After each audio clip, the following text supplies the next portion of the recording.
Seeing a vault in the state of flux. You wouldn't normally see all these guns laid out, but we have a substantial number of these guns going on their way to Springfield, Missouri.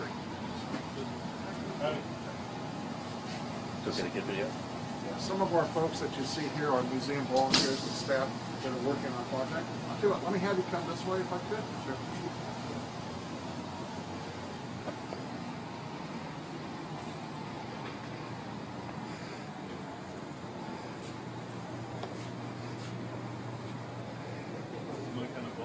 Yes. This will give you a pretty good idea as to what we're working on. Inside of these wooden crates rest the firearms for the Trap Shooting Hall of Fame in Vandalia, Ohio. Recently closed. We have these guns. They're going to go to our Springfield, Missouri Museum. Behind you on these racks are the Packmore collection that was in the West. Again, another fantastic group of guns that we were able to bring in, put into preparation to go to Springfield, Missouri to the NRA National Sporting Arms Museum.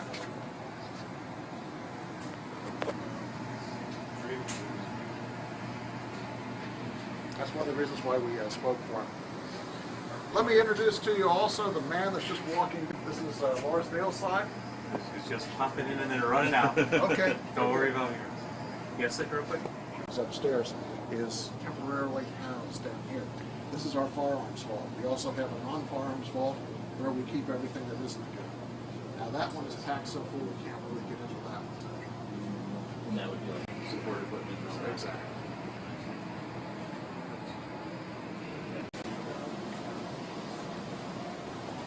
A level of organization here that might not have been readily apparent, but pump action, semi-automatic, over and under, side by side. You can basically go through and see that level of organization just in the shotguns. We have also a computer database. What you saw on the kiosk upstairs, that also ties into location codes for here. Now, notice that the Smithsonian doesn't show any guns publicly anymore, as far as I can tell, and all theirs are in the vault, and then they offer have about 10,000 guns in their collection. But they offer sort of like an online tour. Is there anything in the works to show all these on a? Well, we have right now on our website. Folks can see thousands of guns already that are on display.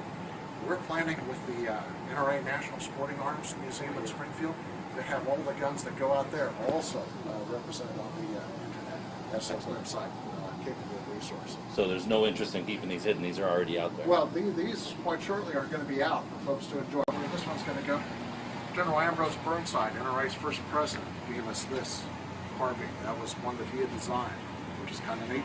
This engraved Remington rolling block, that's a gun that was used at the first NRA annual meetings. That was when they were held at the range at Creedmoor up on Long Island. But the way that this particular part of the museum vault is set up, chronological. You can see early guns as you move along. You see 1903 Springfields, M1 Durans, and so forth. And that's generally the organization that you find here is that if you need something, it's pretty easy to look at.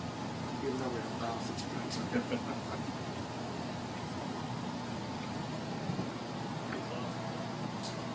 Maybe able to get a still over there so I can Okay.